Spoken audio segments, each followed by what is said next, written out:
Uma expressão bem comum nesse país é quando uma pessoa fala assim, ó, eu vou acabar com essa festa, por fim a festa. Isso é real, é comum pra gente. Quantas vezes a gente falou isso, já ouviu isso? Isso significa que alguma coisa está acontecendo para a alegria de alguém, e essa alegria de alguém não é a alegria de todos, até que alguém decidiu por fim a festa. Às vezes naquele momento de fúria a gente acaba falando isso, né? Eu vou acabar com essa festa, ou acabar com essa palhaçada e assim por diante. Outra expressão bem comum é quando a gente usa algumas formas e palavras para dizer que alguém passou do limite. Aí você pisou na bola, forçou a barra, passou do limite. Deus fez e faz essas duas coisas no decorrer da história. Um momento emblemático quando Deus entra para puxar o fio da tomada que está gerando a balada é no capítulo 5 do livro de Daniel. Deus entra para acabar com a festa. Um banquete, um rei alegre, já ébrio, rindo de tudo e de todos, considerando-se o maior do que tudo que existe, ignorando todas as ameaças no seu sentimento de confiança própria, até que Deus entra de cara e literalmente na festa e põe fim, e aquilo que era barulho começa a ficar um silêncio dolorido e um vazio que ocupa todos os espaços. Deus entrou na festa de Beltsazar para falar de juízo. Pesado fosse na balança é a frase que ficou para a eternidade, e mais pesada que o começo da frase é achado em falta. A Bíblia nos convida a entrar nessa festa, a ser testemunha da sua frase, da sua escrita, do seu juízo. Afinal de contas, não foi a primeira vez que o dedo de Deus riscou a pedra e disse qual era a sua vontade. No primeiro momento ele falou, faça isso, não faça isso. E no segundo ele disse, você não fez o que eu disse para você fazer e fez o que eu disse para você não fazer. E agora um juízo se levanta para todos e para um. Dois homens, aparentemente com o mesmo nome, mas um detalhe fez toda a diferença. Um homem que um dia estava na janela, entrou para falar com outro que teve uma janela fechada e a parede escancarou seu destino. Como eu disse, Deus nos chamou para entrar nessa festa, aprender com ela, mas sairmos vitoriosos no pesar da balança. Não sai daí. Está só começando o Fé para Hoje.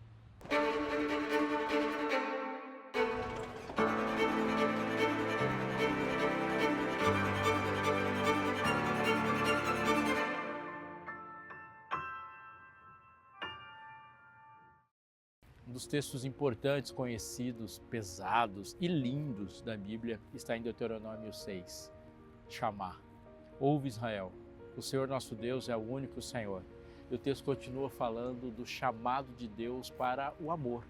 O chamado de amor. Um amor com forma, com santidade, com justiça, o amor que dura para sempre. O amor que é dado ao Deus único, ao Deus que existe. O Senhor nosso Deus, diz o texto, é o único Senhor. Amarás, pois, o Senhor teu Deus de todo o teu coração, e a totalidade é a tônica do texto. E depois de chamado ao amor, ele diz que esse amor deve ser transmitido. Esse mesmo texto de Deuteronômio 6 fala, tu as inculcarás aos teus filhos. Essas palavras que hoje estão no teu coração devem ser inculcadas nos seus filhos e delas falarás.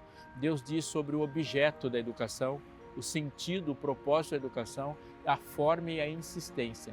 Educar é uma atividade muito mais do que cultural. Ela é sobrenatural, ela é espiritual, ela é divina. Deus nos deu essa ordem. A pergunta de quem educa não é só educar com o quê, mas educar para quê? E isso é muito sério quando Deus fala de educação. Porque quando alguém está dizendo, meu filho é educado, Deus está perguntando, educado para quê?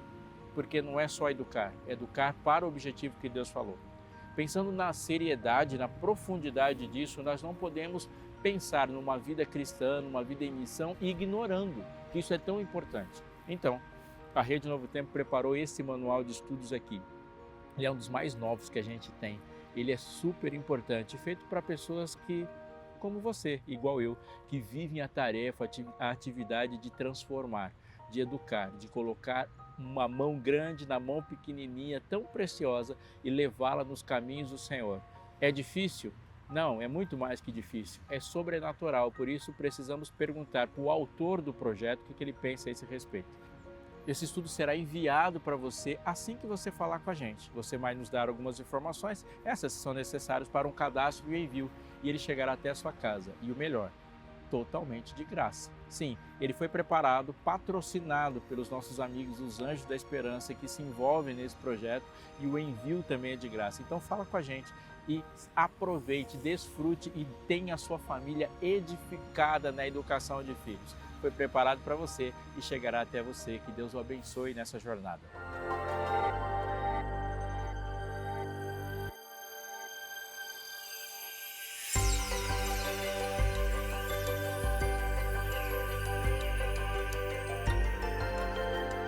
O livro do profeta Daniel é um show de estrutura. Daniel começa o livro e termina o livro sem se perder e sem se desprender da estrutura. No final do primeiro capítulo, ele já diz como é que as coisas estão sendo construídas, porque quando o capítulo está terminando, ele fala: e eu, Daniel, fiquei até o reinado dos persas, de Ciro Persa. Isso significa que enquanto Nabucodonosor está começando o seu reinado, Daniel não está escrevendo naquele momento, ele escreve depois que tudo passou, portanto, ele está com a história toda na cabeça.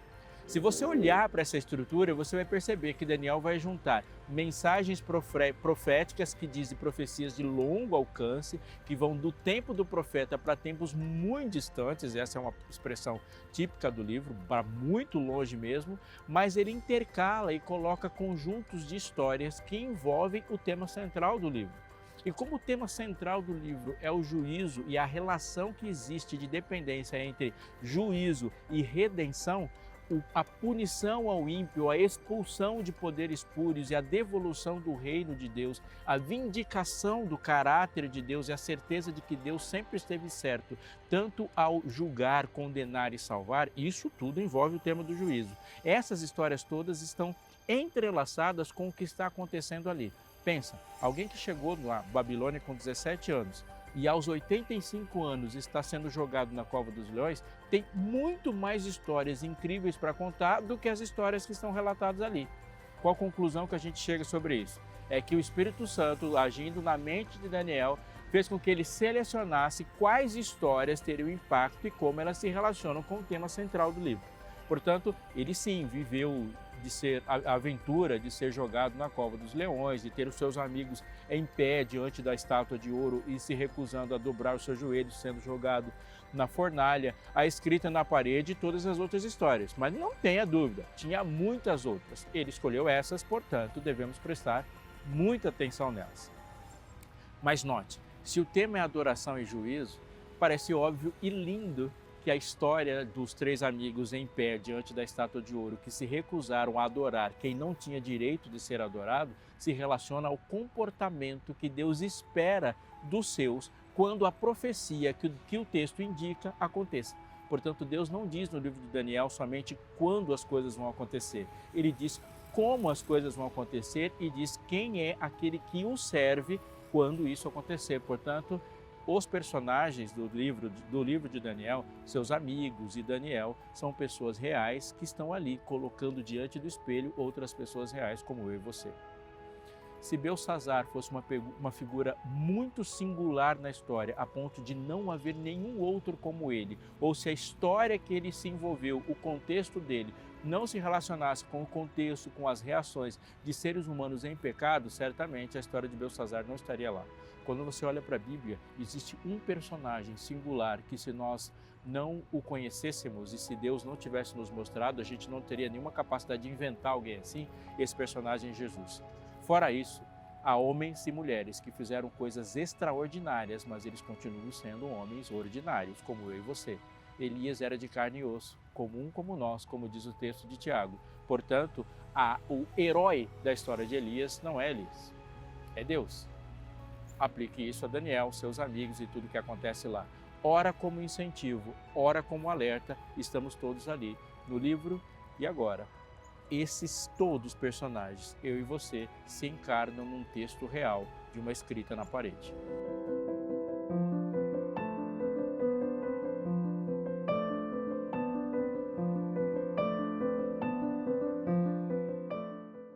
Daniel capítulo 5 começa com o seguinte versículo: o rei Belsassar deu um banquete a 1000 dos seus grandes e bebeu com esses 1000.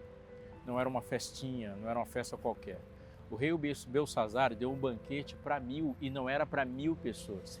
eram os 1000 primeiros do seu reino. E ali, junto com os seus 1000, ele bebe junto com os 1000. É muito interessante e importante a gente lembrar qual era a intenção política dos banquetes no mundo antigo. A gente pode lembrar de uma outra história para ilustrar e a gente compreender o contexto dessa. A história de Esther, e ela começa com um banquete. Naquele banquete, na história de Esther, o rei está dando uma festa e a festa serve para convencer os seus súditos, convencer os seus grandes de que ele tinha recurso suficiente, poder, dinheiro suficiente para enfrentar uma empreitada de vencer os gregos. Isso é muito importante na história, porque as festas são sempre muito intencionais. Aqui tem um elemento e alguns elementos juntos dos contextos nos dá uma noção da história toda. Enquanto essa festa está acontecendo, parede adentro de Babilônia, tem uma revolução acontecendo do lado de fora que vai mudar a história toda. O reino babilônico tem sua sede, a cidade de Babilônia.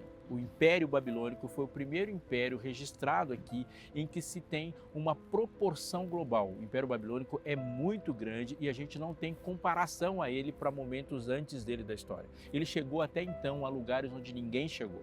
Esse império é poderosíssimo, muito poderoso, que foi devastando e conquistando tudo que viu pela frente e permaneceu por um tempo significativamente grande para que a gente saiba que vale a pena estudá-lo.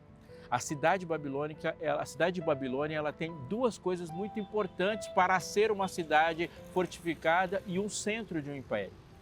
Ela tem um muro poderosíssimo que não pode ser ignorado.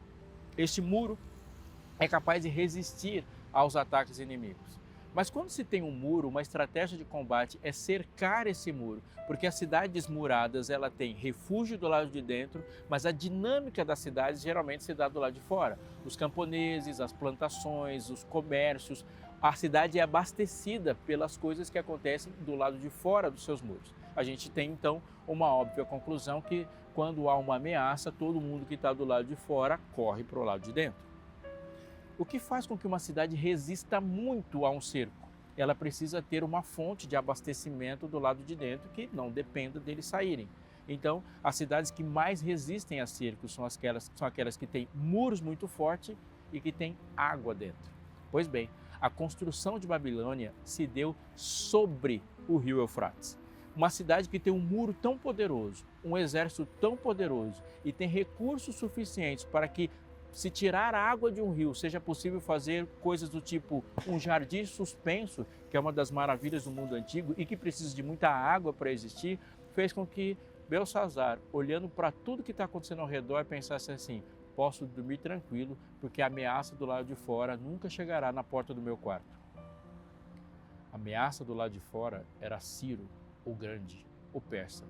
Enquanto isso está acontecendo lá naquele banquete, naquela festa regada com muito vinho, muita música, muita meretriz, um outro exército gigantesco, um exército muito poderoso que veio dominando e tomando tudo que veio pela frente, comandado por um gênio, Ciro, o persa, estava já às portas de Babilônia. Sabendo tudo isso, confiando no seu próprio poder, no seu muro e nos recursos que ele tinha, Belsazar junta 1000 dos seus grandes e talvez uma tentativa de tranquilizá-los, dizendo: pode ficar tranquilo, quem está desesperado não faz festa. Ele faz uma festa enquanto tudo isso está acontecendo.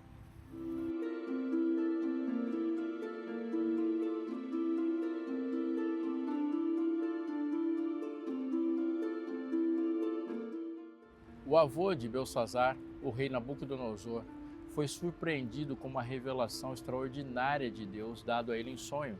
É a profecia talvez apocalíptica mais famosa que existe. No seu leito, Deus mostrou para ele uma sucessão de impérios e na revelação do sonho, Daniel contou para ele que a cabeça de ouro que ele vira no sonho, cuja uma estátua de metal se desdobrava na frente dele, era ele. A parte que foi taxativa para ele, ele não pôde negar na sua realidade antes mesmo da sua conversão, é de que depois dele viria outro reino de prata, o persa. Deus revelou o sonho para ele, revelou para ele como que a condução da história se daria até uma pedra cortada sem auxílio de mãos humanas, o reino de Deus que triunfará perpetuamente na história é o final do sonho. Nabucodonosor teve que se render à soberania de Deus e à realidade de que ele não conseguiria fazer algo que fosse eterno. Só Deus concede eternidade, só Deus consegue perpetuidade e só Deus recebe a glória da condução de todas as vitórias. Deus tinha dito para Abacuque, anos antes, que ele suscitaria os caldeus. Deus havia informado os profetas que os movimentos da história não acontecem a despeito da vontade de Deus. Não cai uma folha de uma árvore, não se desprende um fio de cabelo de nenhuma pessoa sequer, sem que a vontade de Deus tenha sido contrariada, ou com a vontade de Deus sendo contrariada. Deus, da sua alta e calma eternidade, tudo contempla e tudo controla. Todos os seres, se naquela época havia alguns bilhões, hoje 8 bilhões de pessoas, todos os seres inteligentes que Deus criou dando-lhes capacidade e liberdade para decidir. Mas a liberdade de todos os seres humanos juntos não alteram a soberania de Deus. Deus te deu liberdade. Isso significa que você e eu temos liberdade para fazer escolhas. E Deus tem liberdade para nos dar escolhas e dizer o ponto onde a nossa escolha ultrapassou o limite das escolhas dele. Portanto, Deus sempre interfere.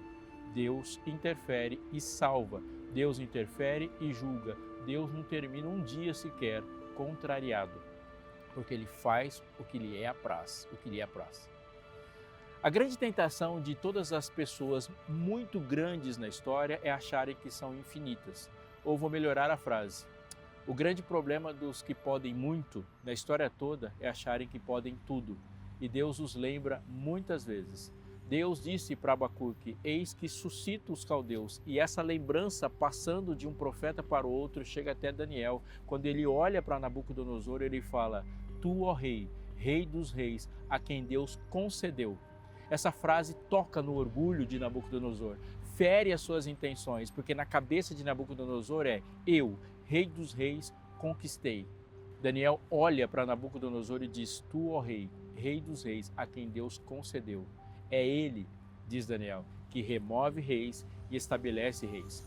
A história de Nabucodonosor vai se desenvolvendo até o momento em que ele tem, diante da superioridade daquele que faz tudo, que tudo contempla, que tudo controla e que é capaz de transformar e salvar, Nabucodonosor se rende à superioridade do Deus eterno e o final da sua vida acontece a maior conquista de toda a sua história, porque o grande momento, a grande coisa da história de Nabucodonosor não é o fato de Nabucodonosor construir ou conquistar um império. O grande momento da história de Nabucodonosor é quando ele é conquistado para o reino de Deus.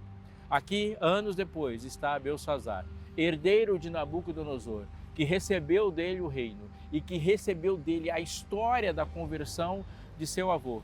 A sua mãe, assim adotiva, a avó, rainha mãe, esposa de Nabucodonosor, está presente na vida dele e pelo texto nós vamos perceber que ela é influente na vida dele a ponto de dizer para ele o que ele deve fazer.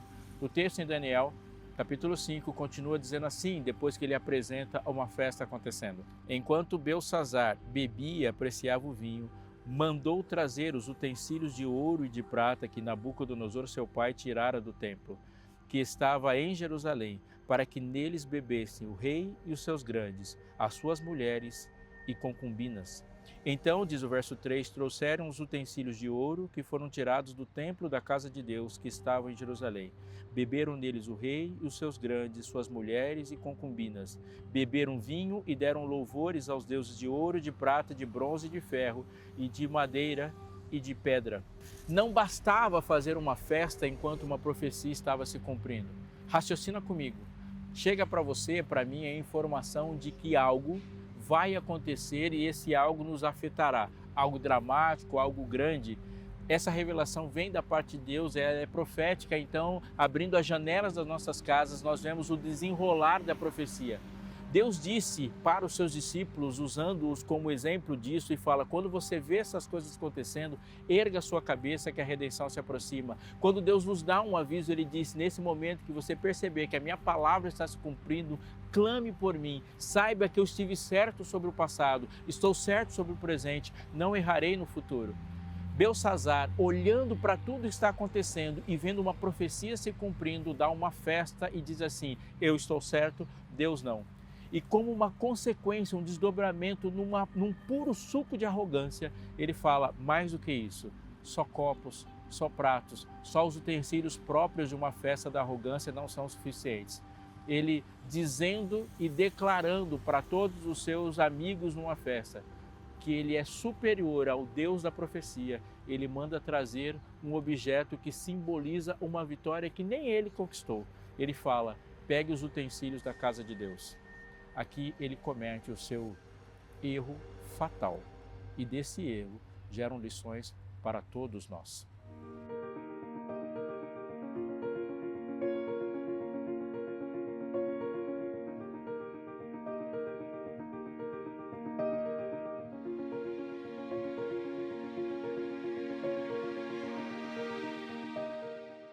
Existe o santo e existe o santificador.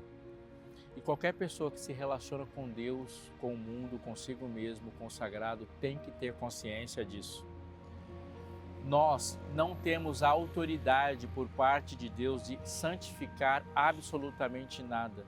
Deus não diz que você e eu podemos dizer que absolutamente qualquer coisa é santa.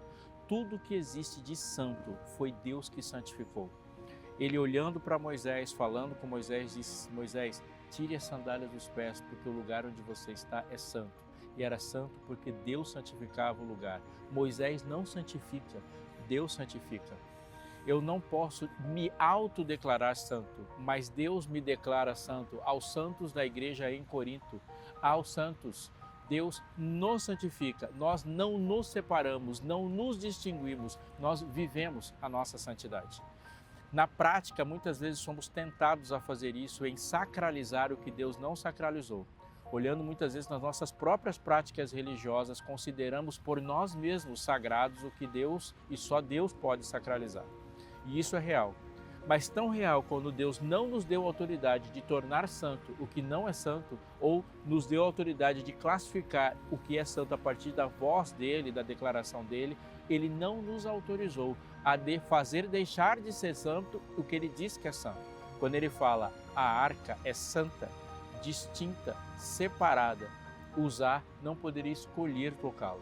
Ele disse: não há poder para mim e nem para você de tirar a santidade de algo que Deus põe. Nabucodonosor invadiu Jerusalém, entrou e tomou os objetos sagrados do templo, e essa ilusão de que ele tinha poder de tornar comum o que Deus tornou extraordinário passou para o seu neto, Belsazzar, que agora manda trazer os utensílios sagrados e faz do sagrado profano. A ilusão de que ele poderia fazer isso custou-lhe muito caro, porque Deus é Deus em absolutamente qualquer circunstância e nós não podemos determinar a sua vontade, mas é a partir da sua vontade que tudo que existe. O primeiro peso, que foi um contrapeso na balança de Belsazzar, é quando ele age com o sagrado, como se ele fosse comum, como se ele fosse profano. Para a história de Belsazzar, para a minha história, para a sua história, isso nunca será uma pequena coisa. Deus coloca objetos sagrados com fins de salvação. Não existe nada sagrado na nossa existência que não tenha um propósito que leve à nossa edificação, redenção e salvação. Uma história me vem à mente e deve vir à sua também. Quando Deus cria um projeto didático e separa os itens do projeto didático, ele tem a intenção que o nosso coração compreenda quem ele é e quem ele faz e o que ele faz. Quando a gente, por nosso próprio arbítrio, interfere na maneira como Deus se comunica, quando ele se comunica através dos símbolos e das formas como ele quer se fazer compreender. Repetindo, quando eu e você tentamos interferir nisso, nós vamos gerar um sério risco e um custo alto para quem precisa aprender com aqueles itens sagrados e com a didática de Deus colocada naquele item sagrado. Portanto, Deus não vai deixar de levar a sério, Deus vai levar sim, muito a sério, qualquer interferência na salvação de alguém. O texto diz que naquele momento Deus interfere na festa e diz para Belsazzar algumas coisas. Quando ele escreve na parede algo que Belsazzar não consegue perceber, ele não consegue entender, ele sabe que é algo muito maior do que ele e literalmente ele treme nas suas bases. O texto diz que os joelhos dele batiam um no outro e agora uma mão escreve na parede. E a mão que escreve na parede dá um recado para o mundo ali, diante dos olhos de Beltsazar. Ele não sabe o que significa e neste momento a rainha mãe entra em cena e ela diz para ele: há um homem sábio entre os sábios, maior do que todos. E a expressão que ela usa ali é uma expressão babilônica, mas ela reconhece a superioridade do Deus de Daniel, colocando em Daniel um porta-voz. E agora Daniel é chamado e Beltsazar olha para Daniel e promete para ele muitas coisas. Você vai ser o terceiro no reino, e promete vestes, e promete riqueza. E a resposta de Daniel é tremenda, é a resposta de um missionário, é a resposta de um enviado. É a resposta de alguém que Deus colocou no mundo para entrar diante do opositor e puxar da tomada a balada do mundo. Ele fala: fique para você ou para qualquer outro o que você está me prometendo. Eu vim para cá para cumprir meu propósito e ser a voz de Deus para o mundo que não compreende o que ele escreveu. E ele diz assim: o que está escrito aqui é algum recado para você e é um recado importante para você e para todos os outros. E a primeira grande coisa que você precisa levar em consideração, antes mesmo que eu pare de falar com você nesse programa, é o seguinte: ele olha para Beltsazar e o texto diz: você sabia. Olhe para o texto, ele é tremendamente importante. Ele diz assim: tu, Beltsazar, verso 22, que é seu filho, não humilhaste o teu coração, ainda que sabias disso tudo. Daniel olha para ele e fala: você está sendo julgado na balança por um peso, e o peso é: Deus te julga a partir das coisas que você sabe. Há duas coisas nesse texto que você e eu precisamos levar em consideração. Deus espera de uma criança a resposta de uma criança. Deus espera de um adolescente a resposta de um adolescente. Deus espera de um adulto a resposta de um adulto. Deus espera de você, que está em contato com a Bíblia há 20 anos, a resposta de alguém que teve tempo para desenvolver sua fé. Como espera de alguém que está estudando a Bíblia há 2 meses, o tempo que ele teve para desenvolver sua fé. Ele te julga por aquilo que você sabe, mas julga também por todas as oportunidades que você teve de saber e jogou fora. Todas as vezes que você ouve falar alguma coisa de Deus, isso é um peso na balança, isso é real. Mesmo que nós, em algum momento, gostaríamos que fosse diferente, esta é a forma. E tudo que gostaríamos que fosse diferente é o resultado de um mundo de pecado. Ele olha e diz: se você teve a experiência de Nabucodonosor na sua vida, na sua casa, você sabia e não quis. O segundo texto muito forte do pesado fosse na balança, sobre qual peso está na balança, é esse aqui. Ele termina dizendo no verso 23, mas a Deus em cuja mão está a tua vida e todos os teus caminhos, a ele não glorificaste. O homem é julgado por ter vivido, feito e se usurpado todos os utensílios, todos os dons, toda a capacidade para si mesmo. Deus nos julga a partir da nossa capacidade. Deus distribui dons aos homens conforme a sua capacidade. Deus distribui recursos aos homens conforme a sua capacidade. E tudo que Deus colocou na sua mão, na minha mão, na mão de qualquer pessoa deste mundo, conforme a nossa capacidade, serve para um objetivo: para que Ele seja glorificado. O peso do outro lado da balança eram os objetivos da vida. Não importa quem é você, o que você fez, o que está fazendo ou de onde você veio. Sobre a sua vida, você será julgado. Não caia na ilusão de comparar o seu julgamento com qualquer outro. O Deus da balança diz que há um peso para ela, e o peso para ela é o propósito que Deus colocou para cada uma das nossas vidas.